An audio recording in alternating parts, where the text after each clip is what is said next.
দর্শক, তারেক রহমানের স্বদেশ প্রত্যাবর্তন উপলক্ষে গণসংবর্ধনা স্থল থেকে আমাদের সঙ্গে যুক্ত হচ্ছেন আমাদের সহকর্মী আবু সাইদ। আবু সাইদ, আপনি নিশ্চয়ই আমাকে শুনতে পাচ্ছেন। আবু সাইদ, সংবর্ধনা অনুষ্ঠানের সবশেষ প্রস্তুতি সম্পর্কে আমাদের জানান এবং সেখানে নেতাকর্মীদের জড়ো হওয়া ও নিরাপত্তা পরিস্থিতি কেমন দেখছেন, আপনার কাছে কি তথ্য আছে বিস্তারিত আমাদের জানান।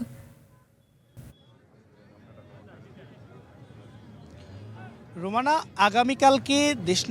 আগামীকালকে কিন্তু বিএনপির যিনি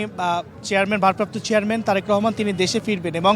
তার দেশে ফেরাকে ঘিরে আসলে যে জায়গাটিতে গণসংবর্ধনা দেওয়া হবে সেই জায়গাটি অর্থাৎ 300 ফিটের জায়গাটিতে আমরা লক্ষ্য করেছি আজকে সকাল থেকে ভোর থেকে ঢাকার আশেপাশে যত জেলা রয়েছে সেই সব জেলা থেকে কিন্তু মানুষে এসেছেন, মিছিল নিয়ে খণ্ড খণ্ড মিছিল নিয়ে এসেছেন এবং এই জায়গাটি কিন্তু আজকে এখন রাত পর্যন্ত কিন্তু পুরো জায়গাটি বেশ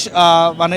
জমে গিয়েছে। অর্থাৎ মানুষজন কিন্তু অনেক মানুষ বিএনপি নেতাকর্মী যারা রয়েছেন তারা এখানে এসেছেন। অর্থাৎ এখন পর্যন্ত কিন্তু আমরা দেখেছি যে আগামীকালকের যে সংবর্ধনা সেই সংবর্ধনা উপলক্ষে দেশের বিভিন্ন প্রান্ত থেকে মানুষ এখানে এসে জড়ো হচ্ছেন। পাশাপাশি রুমানা, যে তথ্যটি জানাতে চাই যে নিরাপত্তার যে ব্যাপারটি দেখছি এখানে কিন্তু যে এখানে নেতাকর্মীদের অবস্থান করার ফলে কিন্তু কিছুটা যানজটের যে সৃষ্টি হয়েছে সেখানে আমরা দেখেছি আইন শৃঙ্খলা রক্ষাকারী বাহিনী যারা রয়েছেন, বিএনপির যারা স্বেচ্ছাসেবক রয়েছেন তারা কিন্তু সেই যানজট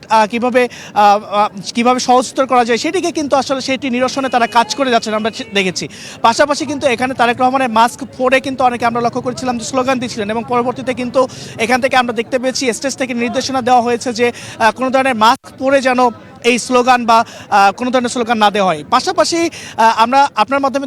দর্শকদের জানা রাখতে চাই যে সেটি হচ্ছে যে প্রেস সচিব কিন্তু একটি আজকের যে প্রেস ব্রিফিং সেখানে তিনি বলেছেন যে তারেক রহমানের ক্ষেত্রে দল থেকে বিএনপির পক্ষ থেকে যত ধরনের নিরাপত্তা চাওয়া হচ্ছে সেই ধরনের নিরাপত্তা কিন্তু